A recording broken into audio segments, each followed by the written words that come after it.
All right, good afternoon. So this is a quick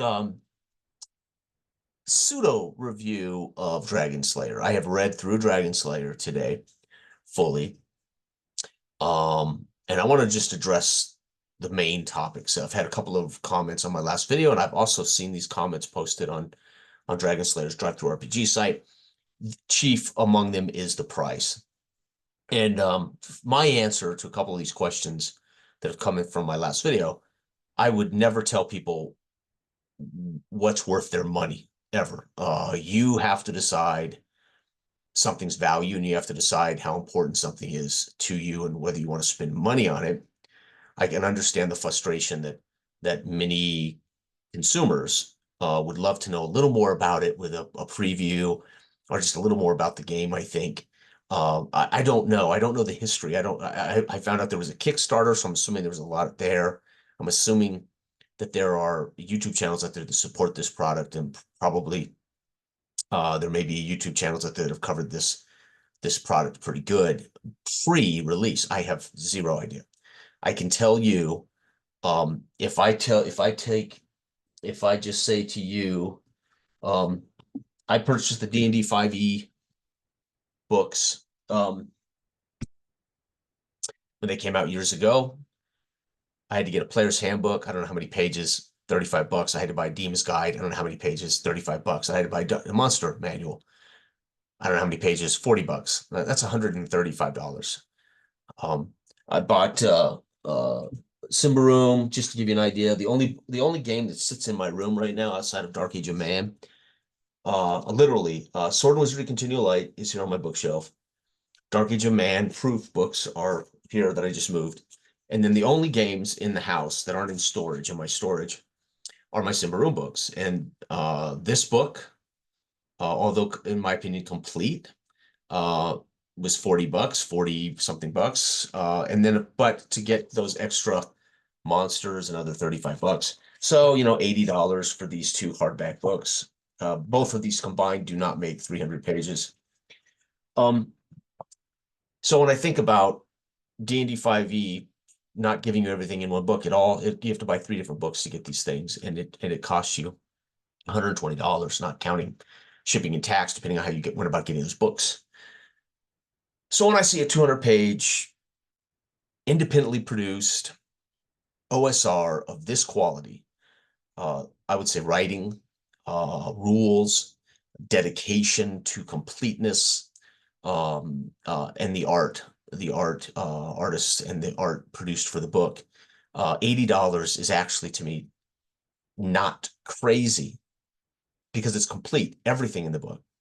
And I was going to do a screen share, and I was going to show the table of contents alone. So I've talked to Jose this morning. I pointed out to Jose, this to me is the best OSR I've ever seen. That doesn't, but I haven't seen every OSR, right? I haven't.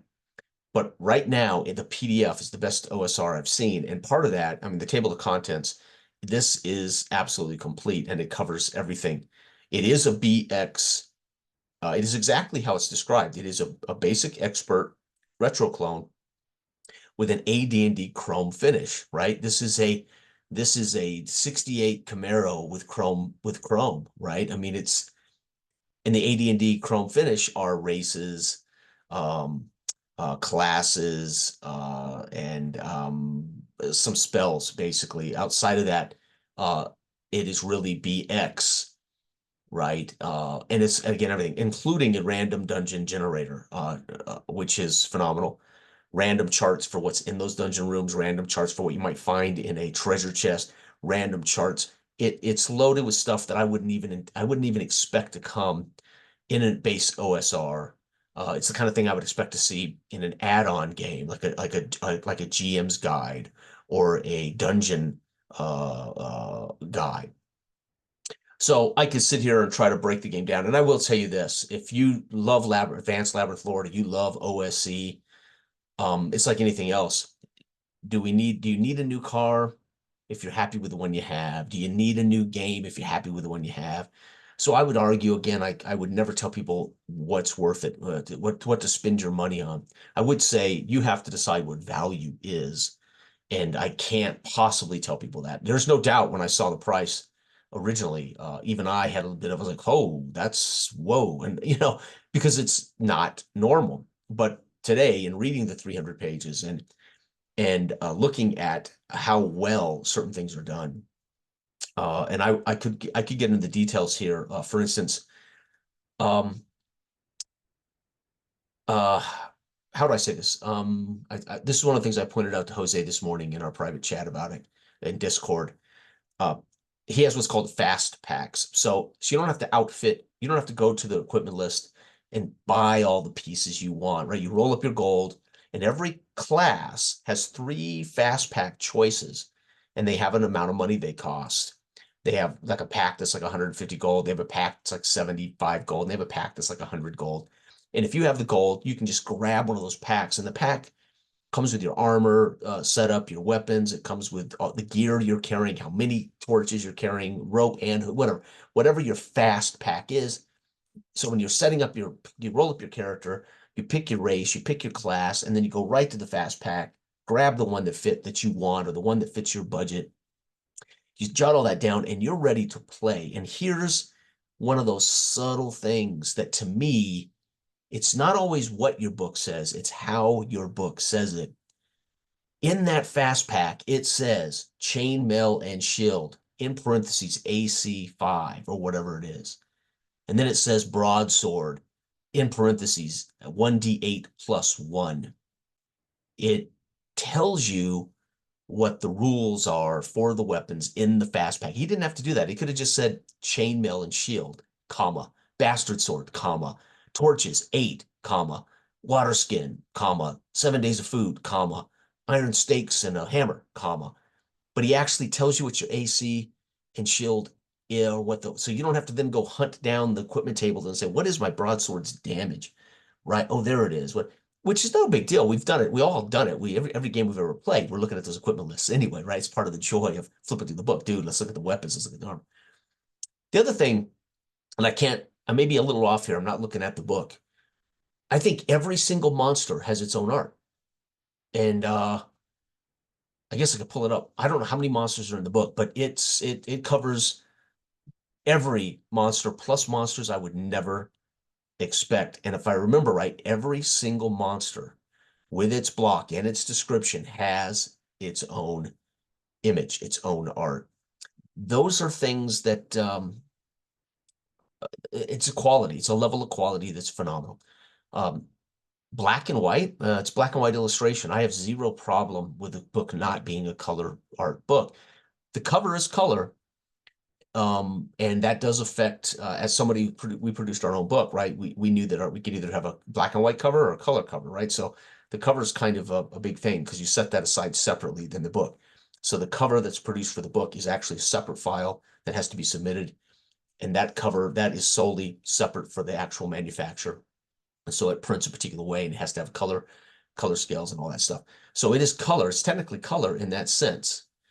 But all the art is black and white illustration. And personally, my favorite art is is illustration art.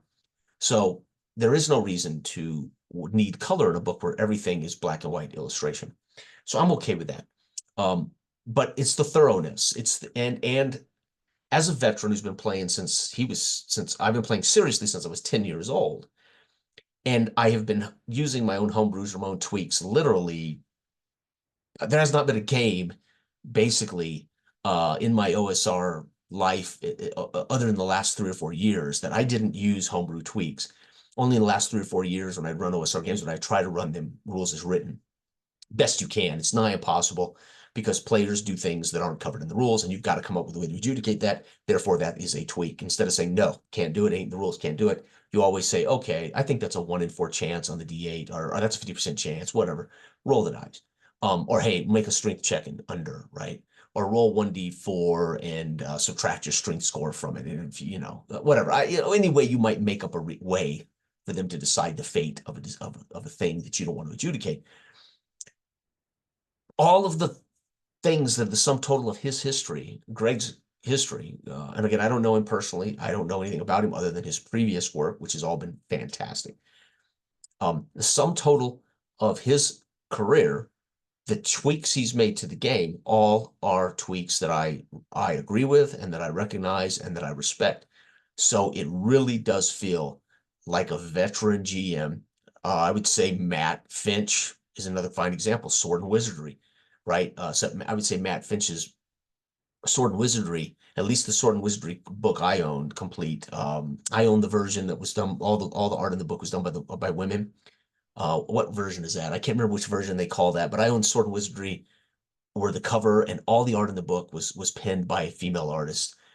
But that seems very, very strict to AD&D to me. But again, I don't know AD&D as well as I know basic BX. This is a OSR in the true sense that it is his version of BX with these AD&D Chrome bits, and all of it is so complementary to it. Give you an example, it's combat. Very, very cool. Combat is 4 procedures as opposed to, I think I think the combat in basic, I think is closer to like 8 procedures. So it's 4 simple procedures, but it's informed by marching order and order of action, which is very cool. And I can tell you from Labyrinth lore, not advanced lore, that is not in Labyrinth lore, and that is not in OSC, right? So there are these tweaks. And so what's cool is these 4 simple procedures for combat are then informed by orders of action, which is derived from marching order. Your marching order determines who and what and how, right? Which is very cool, right? Stuff like cleave for the fighter, right? You get extra attacks at you earn extra attacks every odd round. So at the 3rd level, excuse me, at the 3rd level you earn an extra attack. The 5th level you earn an extra attack. At the 7th level an extra attack. Okay, but only get that second attack if you've killed something on the same turn. I love that. Instead of just giving every 3rd level fighter 3 attacks or 2 attacks every round, if you slay any creature on that turn, you get to immediately turn it into your next attack, right? So I like that because that insinuates that I have easily, readily removed an object, and now I've got time and power to go into another attack. He also gives great rules light minis, right? So I play Theater of the Mind. I rarely use maps and minis. So I go into this stuff assuming I'm going to play Theater of the Mind despite it, right? I've even played Starfinder and Pathfinder Theater of the Mind. That's just how I run games. And my groups were fine with it because we just handled those mechanisms, right.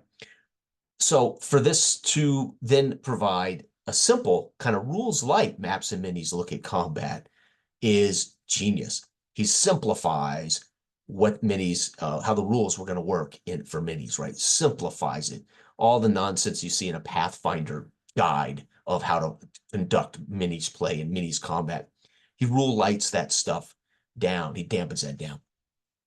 It is complete. It is detailed. It is thorough. And it's not just what he says, it's how he says it and where the information is provided in the logic setup of the book, in the added information like random dungeon generator, which is pretty remarkable. I was thinking about this. I would use it, but I would generate the dungeon before session. I would prep. I would have it ready to go, and I would say some logical things, so it would become a dungeon, but I can use this to automate my dungeon for me. But here's what's cool about it. I wouldn't use it on the fly necessarily, but this morning as I was thinking about it, but I could. I'm doing a hex crawl with the guys, and they come across a random location on the map that's a cavern, and they go into it, and I say, okay, this is going to be a 3-room dungeon, and on the fly, I roll up the first room, and they enter it, and they encounter what's there, and then I say, well, there's another passage out of the north, and I roll another room, and I roll another, and I can on the fly just do short 3-room caverns. And I can populate it with the monster list, and I can populate it with what treasures are there. And we were in the middle of a hex crawl, right? This wasn't even where they were headed. This was just like a cave popped up on the charts, on the maps for my hex crawl, my Broadlands hex crawls, and my Island of Sewell campaign hex crawls, etc. So, and this stuff is important to me. I don't own GM helpers. I don't buy those books with 100 random tables. I did have one years ago. I can't remember what it's called now. that had all these great little unique random tables for all kinds of stuff, names, and which was cool. But that's the only thing I've ever bought in my life that was a GM helper, a dungeon guide helper. So to see in the book three 1 to D100 random charts of room stuff that might be in rooms, stuff that you'll find in sarcophagi, and then the third is something. Oh, there's these random charts. It's like, okay, we're getting all this DM helper stuff too. So it is like three complete books. It is like your complete player's handbook. It is like a complete DM's guide, and it is a complete monster manual. Those three books for 5e, if you got them for $29.99, that's $90, right? Not counting tax and whatever. I've got Symbaroum. It's complete. There's enough monsters in that to keep us happy for a long time. But if I want that extra bit of books, it's another $30, $40 book. That's $80 for those two books, right? I also bought the Treasure and the Davokar set, so I would have the map and the treasure hunting Hex Crawl rules, which I think were in the GM's fold-out screen too, right? So they duplicated those in different ways, and that was $29.99. So my Symbaroum collection cost me $120. So for an OSR, which is using the original BX rules under the I guess the OGL legal guidelines, I'm not certain how Dragonslayer was published. It's under some rights, obviously, the OGL one, I'm assuming, right? It's the best I've ever seen. Quality, depth, and his version of these rules. But if you love OSC, or you love basic fantasy, or you love sword and wizardry, or fantastic middle adventure, or D&D 5e, or if you have a favorite that's BX retro clone, or is a Labyrinth Lord kind of clone, or advanced Labyrinth Lord clone, I would say you've probably got all the rules that you really love and you want. So it would be entirely up to the consumer as to what value it would be to get another OSR. And I'm being as fair as I can be about that. I am enthusiastic about gaming, and I'm always positive, enthusiastic about the industry, and I'm certainly one to support independent game designers and independent publishers, because there's a passion there, and it's a passion to not only create, it's a passion to provide for consumers a thing that we love, that we hope would inspire other gamers, or at least my peers would say, oh, dude, this I couldn't have done this myself. This wasn't what I was thinking, but dude, this fits my library and it's wonderful. And so I have a healthy respect for that. I don't know, the budget, so to speak. I have no idea what it cost them. I know that Dragonslayer name is trademarked. That means he probably had to pay a license fee for that. I mean, why we changed the name of, my working prototype of the game we made, Dark Age of Man, to Dark Age of Man, away from Dragonslayer, is Walt Disney. I think Disney Films owns Dragonslayer. So I have no idea whether he somehow trademarked that separate from the film IP. I don't know, but it's trademarked, and that's kind of interesting, right? I would assume that costs something, right? And some of the best artists in art, period. And if I had the book here physically, I would show it to you, but I don't, and I don't want to screen share, their value there. But that doesn't mean I won't screen share some stuff when I review the game fully, and I will review the game fully once I have either GM'd it or I've played in it. But again, I don't like to do complete reviews until I have had that experience.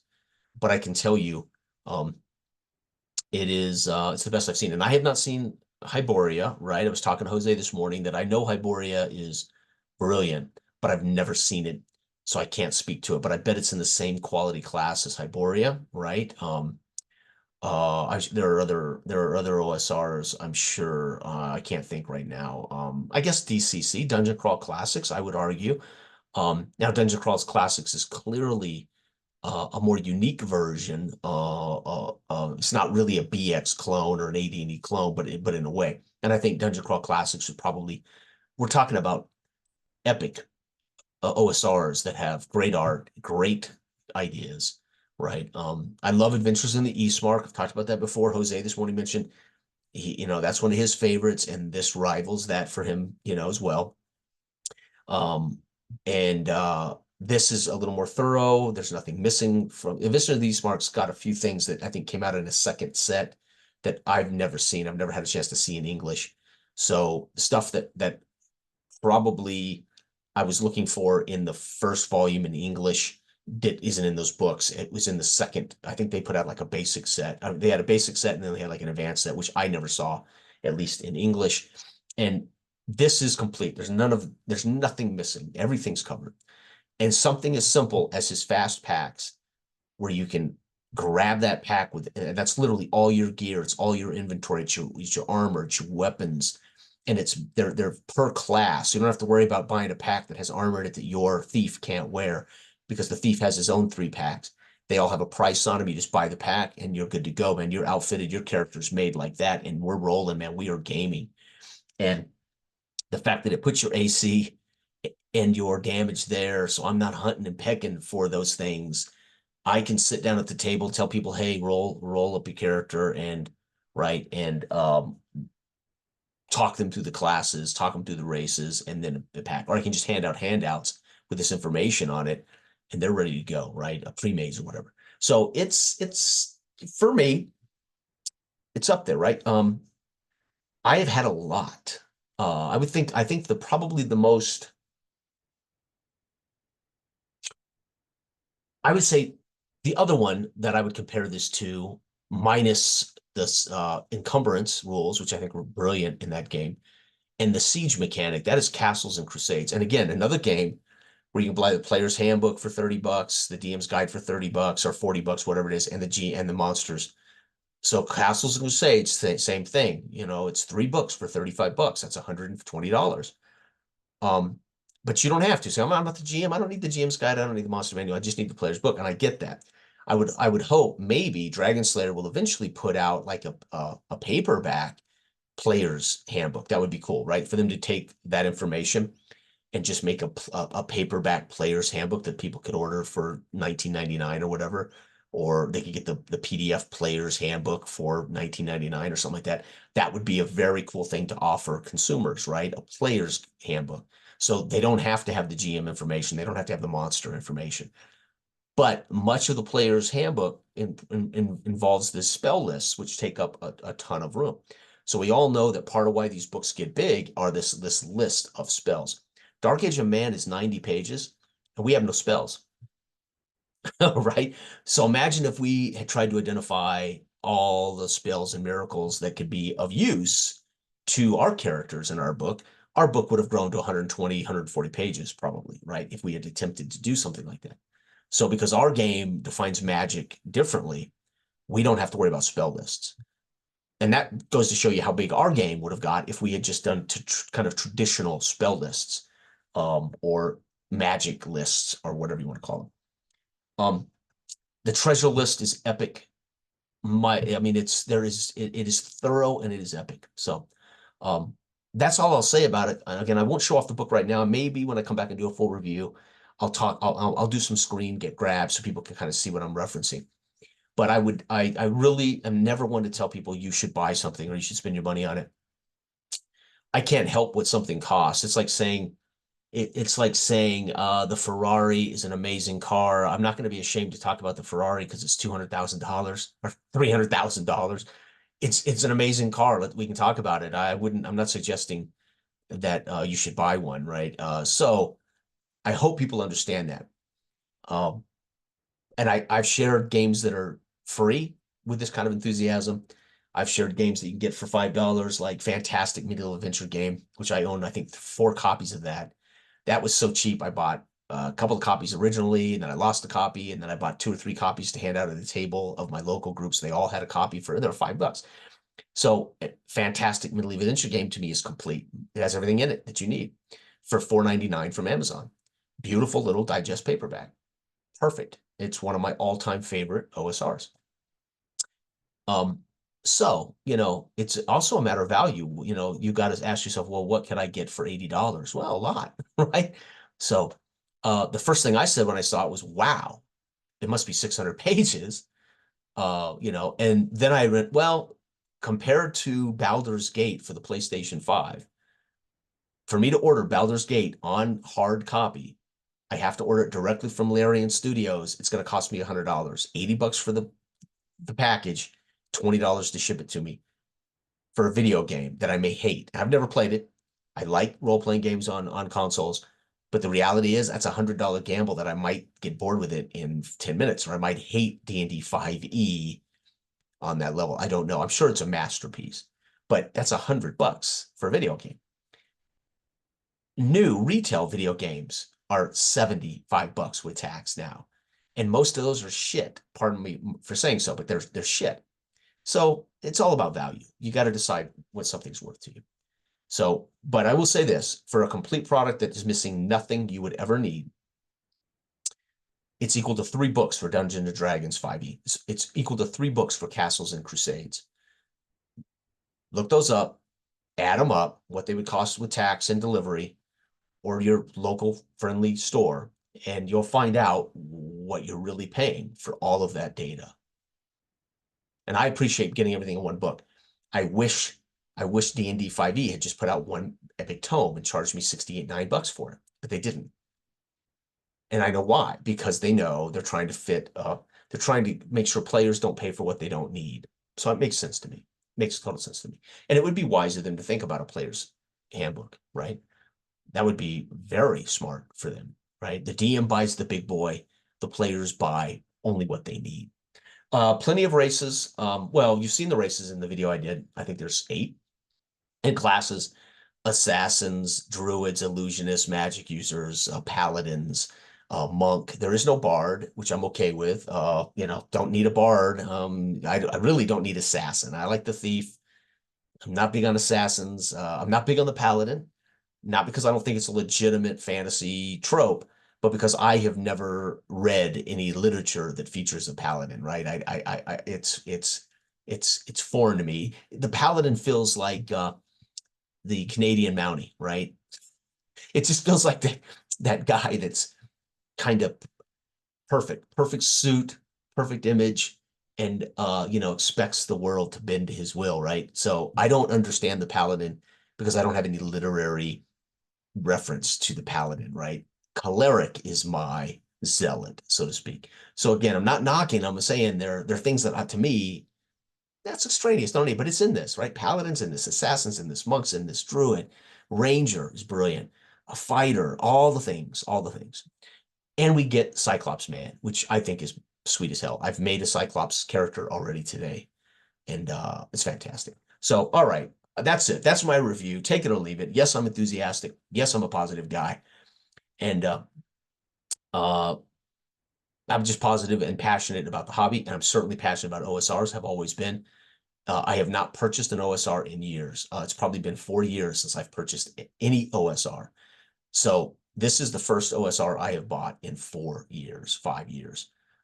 We started working on Dark Age of Man. I have not bought an OSR since, right? So the 4 years that it took us to work and build Dark Age of Man, I have not purchased an OSR. Unless Symbaroum's considered an OSR. I don't think it is. Free League, I think it's considered unique, right? Anyway, I'm going to shut up now. Everybody have a great week. Bye.